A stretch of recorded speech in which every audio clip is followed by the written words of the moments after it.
বঙ্গোপসাগরের বুকে জেগে ওঠা এক অনিন্দ্য সুন্দর স্থান চরহেয়ার। স্থানীয়দের কাছে কলাগাছিয়ার চর হিসেবে পরিচিতি পেলেও বর্তমানে এটি চরহেয়ার নামে বেশ পরিচিত। জেগে ওঠা এই চরের পূর্ব পাশে রয়েছে বন বিভাগের সংরক্ষিত বনভূমি সোনার চর, পশ্চিমে চর তুফানিয়া, উত্তরে টাইগার দ্বীপ এবং এর পাশে আছে চর কাশেম।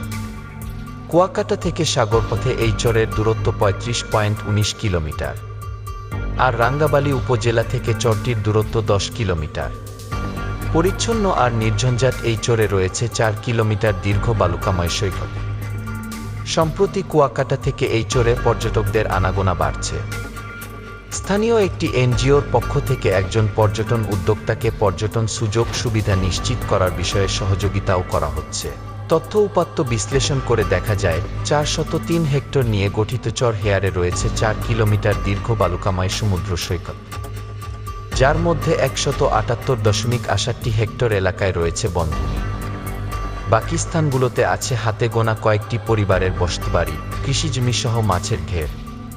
পর্যটকরা চাইলে এসব কৃষক পরিবারের কাছ থেকে হাঁস, মুরগি সহ ছাগল, ভেড়া কিংবা মহিষের দুধ কিনতে পারবেন। এছাড়া চরের চারপাশে সার্কেল করলে এর পরিমাপ দাঁড়ায় ৮.৫৬ কিলোমিটার। এর মধ্যে চরের দৈর্ঘ্য ২.৭৮ কিলোমিটার এবং প্রস্থ ১.৬৫ কিলোমিটার। স্থানীয় পর্যটন উদ্যোক্তা আইয়ুব খান বলেন, কুয়াকাটা থেকে পর্যটকরা ইঞ্জিন চালিত ট্রলার কিংবা স্পিড বোটে করে সহজেই এই চর হেয়ারে আসতে পারেন।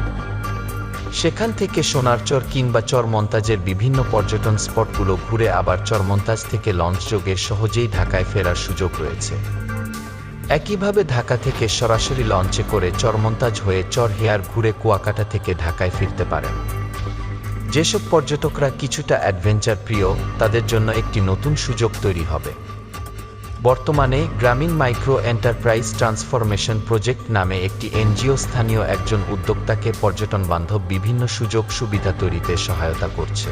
যোগাযোগ করে আসলে পর্যটন উদ্যোক্তা রান্না করে খাবার খাওয়ানোর পাশাপাশি রাত্রি যাপনের জন্য তাঁবু সরবরাহ সহ বিভিন্ন সুযোগ সুবিধা নিশ্চিত করছেন। এছাড়া এনজিওটির সহযোগিতায় বসানো হয়েছে স্বাস্থ্যসম্মত ল্যাট্রিন ও গোসলখানা, রয়েছে সুপেয় পানির জন্য গভীর নলকূপ, রাতে চলাচলের জন্য পথে বসানো হয়েছে সোলার স্ট্রিট লাইট, পর্যটকদের বিশ্রামের জন্য রয়েছে সি-বিচ বেঞ্চ ও ছাতা। পটুয়াখালীর জেলা প্রশাসক আবু হাসনাত মোহাম্মদ আরেফিন বলেন, উপকূলের দ্বীপ ও চরসমূহে পর্যটন সুবিধা নিশ্চিত করতে এবং পর্যটকদের আকর্ষণ করতে জেলা প্রশাসন সরকারের নির্দেশনা অনুযায়ী কাজ করছে। সাংবাদিক ও গণমাধ্যম কর্মী সহ সামাজিক যোগাযোগ মাধ্যমে যারা সক্রিয় তারা এ বিষয়ে আরও বেশি ভূমিকা রাখতে পারেন।